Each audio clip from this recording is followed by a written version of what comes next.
Chers frères et sœurs, chers auditeurs, chers internautes, c'est avec beaucoup de plaisir que je vous retrouve ce matin autour de la parole de Dieu. Et cela me fait chaud au cœur de voir que même si nous sommes confinés, nous restons connectés à Dieu et connectés les uns aux autres. Et d'ailleurs, je veux vous remercier de votre fidélité à la RJV. Et je prie pour que Dieu puisse continuer à nous bénir alors que nous cheminons ensemble vers l'éternité. Pendant les 20 minutes qui suivent, je veux vous entretenir sur le passage suivant qui se trouve dans Hébreux, le chapitre 6, les versets 11, 12 et 15. Hébreux, chapitre 6, versets 11, 12 et 15. Voici ce que déclare la parole de Dieu. Nous désirons que chacun de vous montre le même zèle pour conserver jusqu'à la fin une pleine espérance. En sorte que vous ne vous relâchiez point et que vous imitiez ceux qui par la foi et la persévérance héritent des promesses. Et c'est ainsi qu'Abraham, ayant persévéré, obtint l'effet de la promesse. Voici donc ma thèse pour ce matin. Même si le Covid-19 ébranle ta foi, ne baisse pas les bras. Je t'invite à prier avec moi. Notre Dieu, notre Père, c'est un grand privilège que nous avons aujourd'hui de pouvoir partager ta sainte parole en ces temps difficiles. Que tu bénisses chacun de tes enfants là où ils sont et permets que ton Saint-Esprit puisse nous remplir de ta paix et puisse étancher notre soif spirituelle. Nous t'avons prié au nom de Jésus. Amen. Amen. Les chrétiens que nous sommes en temps de crise courent le danger de se relâcher. Les soucis parfois nous cristallisent et détruisent en nous toute envie de chanter et de prier. À la maison, on perd souvent la maîtrise, l'esprit préoccupé des pensées négatives qu'on ne cesse de ruminer. Et même si confiné, on ne va plus à l'église, la foi et l'espérance ne doivent pas être négligées. Elles se nourrissent des promesses divines. Dans Hébreux 6, versets 12, 13 et 15, qu'on a lu tout à l'heure, Paul dit ceci. Nous désirons que chacun de vous montre le même zèle pour conserver jusqu'à la fin une pleine espérance. Le mot zèle ici, mesdames et messieurs, signifie empressement, diligence, sérieux dans l'accomplissement de la tâche et dans les efforts pour toute chose. Et le mot traduit par espérance signifie l'attente joyeuse et confiante dans le salut éternel. En d'autres termes, Paul est en train de nous dire, nous désirons que chacun de vous montre le même empressement, la même diligence, le même sérieux dans l'accomplissement du devoir chrétien, le même sérieux dans les efforts pour toutes choses pour le Seigneur, en attendant la joyeuse espérance du retour de Jésus. Vous savez, nous pouvons être zélés dans l'application des règles. Nous pouvons être des défenseurs zélés de la vérité. Nous pouvons même lutter avec zèle et mener des batailles charnelles.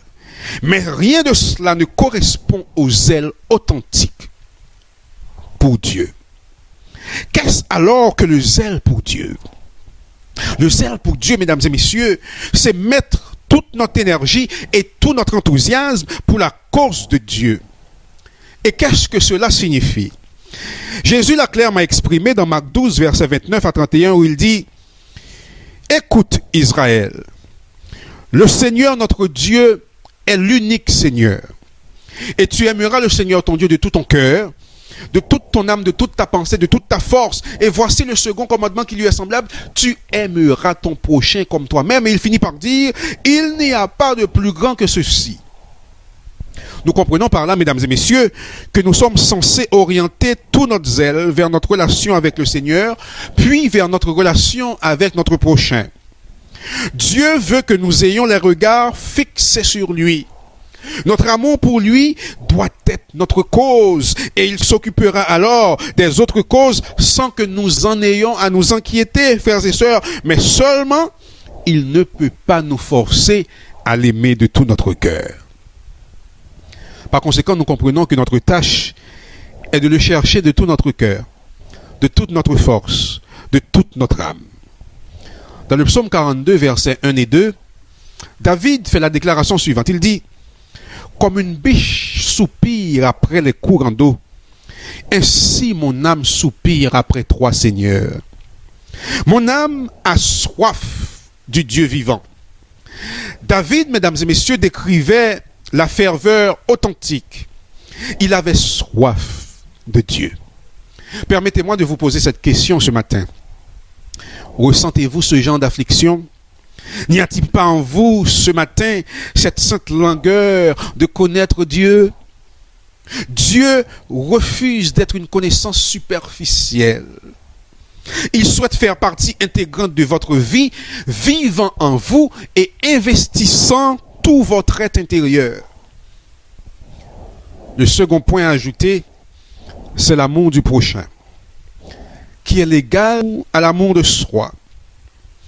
Ne pas critiquer, ne pas calomnier son prochain, ne pas se disputer avec lui, ni le juger, mais l'aimer. Comment donc aimons-nous notre prochain? Nous l'aimons en le servant et en agissant de manière à le bénir. Dans Tite 2, verset 14, la Bible dit « Christ s'est livré lui-même pour nous, afin de nous racheter de toute iniquité et de se faire un peuple qui lui appartienne, purifié par lui et zélé pour toute bonne œuvre. » Êtes-vous zélé pour toute bonne œuvre? Sommes-nous zélés, mesdames et messieurs, pour les œuvres bonnes?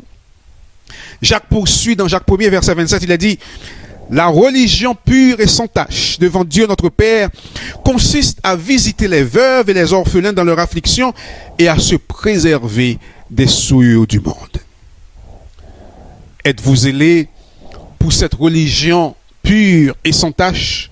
Êtes-vous impliqué dans le service des autres? Ou avez-vous le désir de servir les autres?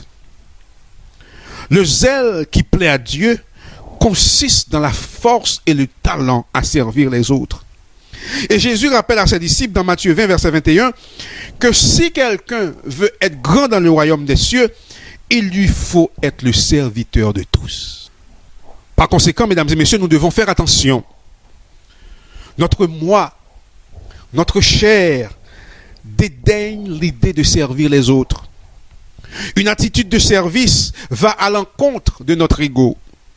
Et c'est peut-être la raison pour laquelle Dieu insiste autant sur ce sujet. Il nous ordonne de servir les autres. Nous comprenons que le disciple de Christ n'a pas d'autre choix que d'exécuter ce qu'il a ordonné de faire. Dieu souhaite que nous nous entraînions à servir nos prochains avec zèle, de l'amour et de la compassion. Tel est le véritable zèle pour Dieu. Le connaître, l'aimer d'un amour intense et dévorant et servir les autres de la même façon que nous servons Jésus. Paul poursuit au verset 12 et dit « En sorte que vous ne vous relâchiez point et que vous imitiez ceux qui par la foi et la persévérance héritent des promesses. » Le mot qui est traduit par relâcher ici signifie lent, paresseux, indolent, languissant. Et le mot qui est traduit par persévérance signifie endurance, constance, longanimité, c'est-à-dire la patience à supporter les souffrances. En d'autres termes, Paul voulait dire que si nous gardons le zèle, si nous gardons ce zèle, eh bien, nous allons garder notre espérance. Et si nous sommes des zélés pour Dieu, nous ne serons pas des paresseux, nous ne serons pas des indolents, mais nous allons poursuivre notre course avec endurance, constance, persévérance, longanimité, c'est-à-dire la patience à supporter les souffrances. Et c'est ainsi que nous allons recevoir l'effet de la promesse, c'est-à-dire les bénédictions de Dieu, les bienfaits promis. Permettez-moi de vous poser cette question ce matin. Avez-vous déjà observé l'attitude des oiseaux face à l'adversité? Pendant des jours et des jours, ils font leur nid, recueillant des matériaux parfois ramenés de très très loin. Et lorsqu'ils ont terminé et qu'ils sont prêts à déposer leurs œufs, les intempéries, l'œuvre d'un être humain ou d'un animal quelconque le détruit et envoie au sol ce qu'ils ont réalisé avec tant d'efforts. Que fait l'oiseau? Il se paralyse, il abandonne la tâche en aucune manière. Il recommence encore et encore jusqu'à ce que les premiers œufs apparaissent dans le nid. Parfois, mesdames et messieurs, et voire même très souvent, avant que naissent les oisillons, un animal, un enfant, un être humain, une tempête détruit une fois de plus le nid, mais cette fois-ci avec son précieux contenu. Cela fait mal de recommencer depuis zéro. Même ainsi, l'oiseau ne se tait jamais ni ne recule, il continue de chanter et de construire, construisant et chantant sans cesse. As-tu parfois eu le sentiment que ta vie, que ton travail, ta famille ne sont pas ce que tu as rêvé? As-tu parfois envie de dire « Assez, l'effort ne vaut plus la peine, c'est trop pour moi ». Es-tu fatigué de recommencer? Es-tu fatigué du gaspillage de la lutte quotidienne? Es-tu fatigué de la confiance trahie, des buts non atteints quand tu étais sur le point d'y arriver?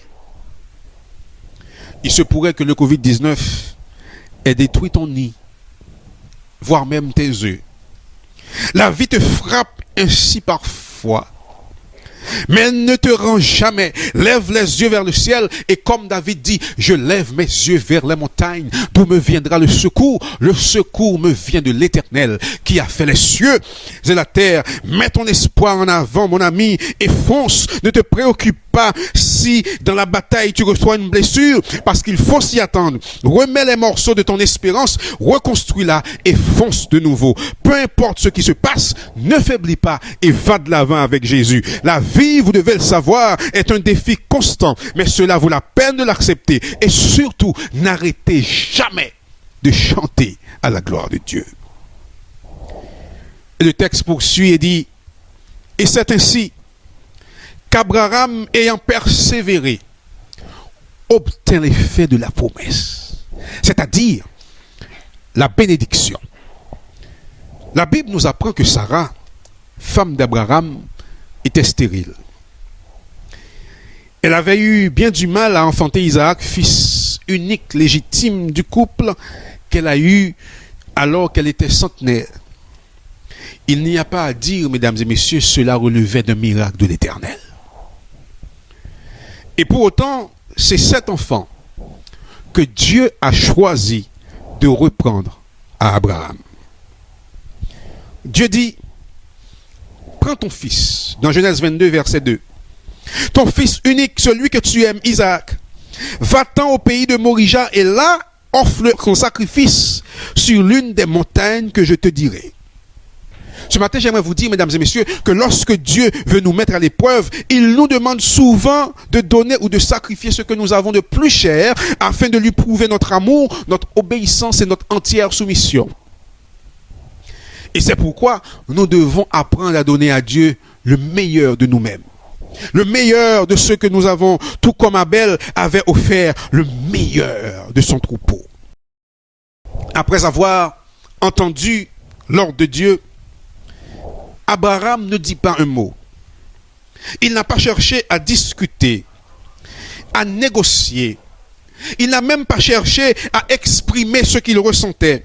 La Bible nous dit simplement qu'il allait immédiatement préparer ses affaires pour le départ. Au verset 3 du chapitre 22 de Genèse, il est dit, Abraham se leva de bon matin, sella son âne, et prit avec lui 2 serviteurs et son fils Isaac. Il fendit du bois pour l'holocauste et partit pour aller au lieu que Dieu lui avait dit. Combien d'entre nous auraient adopté l'attitude calme et paisible d'Abraham à l'annonce de cette nouvelle? Beaucoup auraient à l'inverse cherché à discuter l'ordre, à exprimer leur mécontentement, voire même refuser de sacrifier l'enfant, chose tout à fait compréhensible. Mais l'obéissance d'Abraham fut exemplaire et devrait nous inspirer. Par là, nous devons comprendre, mesdames et messieurs, que les plans de Dieu sont parfois inintelligibles pour notre raison humaine. Ses desseins peuvent nous sembler mystérieux, voire même fous, mais nous devons néanmoins placer notre confiance en lui, car ses projets concourent toujours à notre bien. Et c'est pourquoi Paul dit dans Romains 8, verset 28, « Toutes choses concourent au bien de ceux qui aiment Dieu. » Alors qu'Abraham était sur le point de sacrifier son fils par l'obéissance, il n'avait aucune idée de ce que Dieu préparait en secret. Et lorsque Isaac fit cette demande à son papa, il dit, « Mais papa, où est l'animal que nous allons sacrifier ?» Voici ce qu'il lui répondit. « Mon fils, verset 8 du chapitre 22 de Genèse, Dieu pourvoira lui-même à l'agneau pour l'Holocauste. » Et ils marchèrent tous deux ensemble. Mesdames et messieurs, je ne vais pas m'étendre là-dessus, mais vous qui êtes parents, vous avez un seul enfant, un enfant unique. Et Dieu vous demande de sacrifier cet enfant. Vous imaginez-vous en train de marcher dans la forêt avec l'enfant, et l'enfant vous dit, « Papa, où est l'animal ?» Abraham, parce que le Saint-Esprit lui a inspiré cette réponse, et avec toute la foi qu'il avait en Dieu, dit, « Mon fils, Dieu pourvoira lui-même à l'agneau pour l'Holocauste. » Abraham fit un pas de foi sans même savoir que Dieu allait opérer un miracle. Il démontra cette foi dans ses actes, mais aussi dans ses paroles. Son être entier faisait confiance à Dieu. Et c'est parfois ce qu'il nous manque, mesdames et messieurs, chers frères et sœurs, lorsque nous demandons à Dieu de répondre à nos besoins.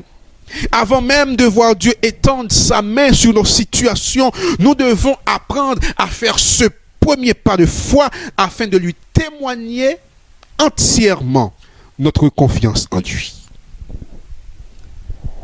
Alors qu'Abraham était sur le point de sacrifier son fils, un ange lui apparut afin de l'arrêter. Il avait réussi avec brio le test auquel Dieu venait de le soumettre. Et au chapitre 22 de Genèse, toujours au verset 12 et 13, l'ange dit, « N'avance pas ta main sur l'enfant et ne lui fais rien, car je sais maintenant que tu crains Dieu et que tu n'as pas refusé ton fils unique. » Abraham leva les yeux et vit derrière lui un bélier retenu dans un buisson par les cornes. Et la Bible nous dit, Abraham se leva et alla prendre le bélier et l'offrit en holocauste à la place de son fils. Alléluia. Sa réponse, mesdames et messieurs, fut au-delà de tout ce qu'il avait espéré. Non seulement son fils unique allait conserver la vie, mais Dieu lui fit une promesse exceptionnelle. Dans Genèse 22, versets 16 à 18, il a dit, « Je te le jure, moi-même, parole de l'Éternel, parce que tu as fait cela, et parce que tu n'as pas refusé ton fils, ton unique, je te bénirai et je te multiplierai ta postérité. Comme les étoiles du ciel et comme le sable qui est sur le bord de la mer, et ta postérité possédera la porte de ses ennemis. Toutes les nations de la terre seront bénies en ta postérité, parce que tu as obéi à ma foi. » Abraham fut béni, mais aussi toute sa descendance.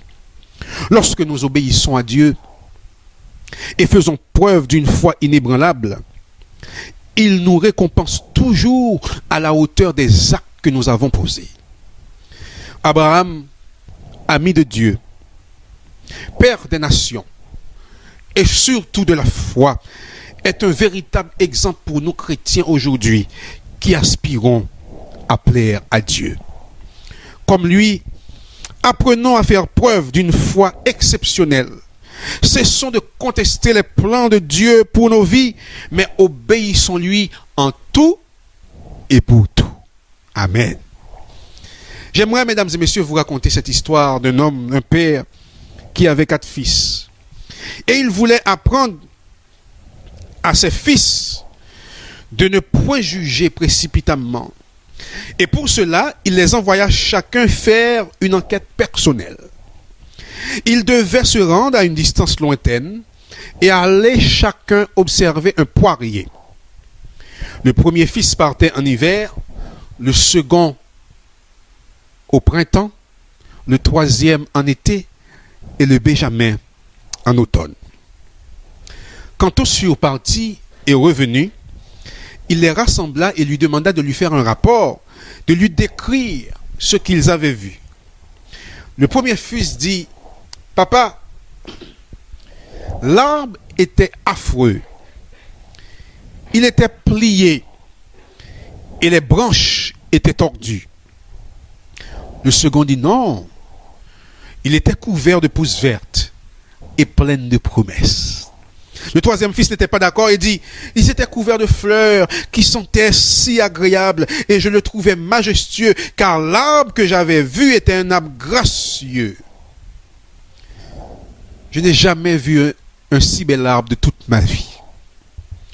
Le benjamin secoua la tête pour bien marquer sa désapprobation en disant, « Les fruits étaient tous mûrs.